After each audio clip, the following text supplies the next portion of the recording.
All right. Yeah, I believe some people should be prosecuted and jailed. Absolutely. They've committed crimes, treasonous crimes.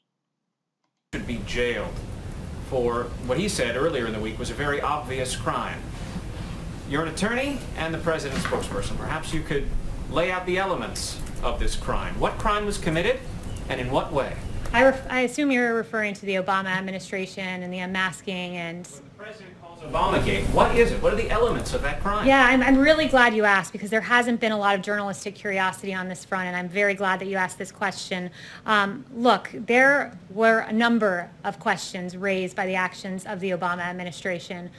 The Steele dossier, funded by the Democratic National Committee, the opposition political party to the president, was used to attain FISA warrants to listen in on conversations of people within the Trump campaign. There was the unmasking the identity of Michael Flynn, and we know that in a January 5th meeting in the Oval Office with President Obama, Sally Yates from the Department of Justice learned about the unmasking, not from the Department of Justice or from the FBI. She learned about it from President Obama and was stunned and could barely process what she was hearing at the time because she was stunned of his knowledge of that.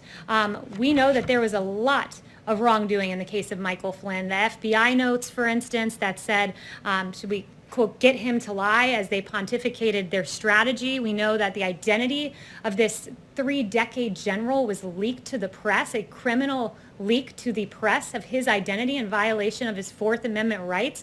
These are very serious questions. They've been ignored by the media for far too long, and I'm very glad that I think that is the second question that I have fielded on Lieutenant General Michael Flynn, because justice does matter. Those questions, they matter. To be clear, I heard you mention one thing you said was criminal, and that was what?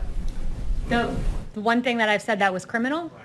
The leaking of his name and the very real questions that have been raised. But if you want to start talking about wrongdoing in the administration, happy to go through Andy McCabe leaking to the Wall Street Journal and then lying about it. Happy to talk about James Clapper lying before Congress, saying the NSA does not monitor phone calls. That was an inaccuracy, to say the least, if not a lie. And John Brennan telling Congress that the bogus Steele dossier played no role in the Russia probe, when in fact we know it did and was the basis of attaining FISA warrants. So there's a lot of mistruths there that were said, many of them under oath. So I would point you to those and the many other real questions that I hope you all will pursue. So the president's view that those people should be jailed, the people you just mentioned? I never said that. Those are your words, not mine. But perhaps you should look into it and get me some answers. That is, after all, the job.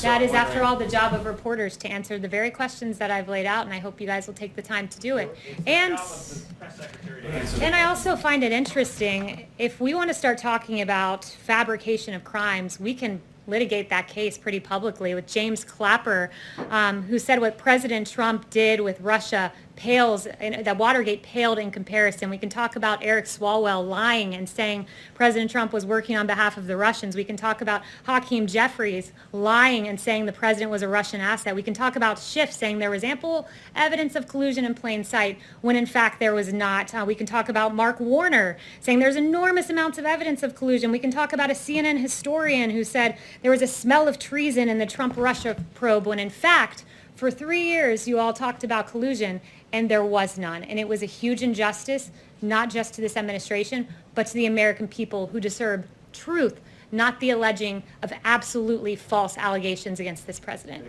I'm going to let it go with that. Close as you can get. Pretty emphatic. Blinded on one side, criminal on the other.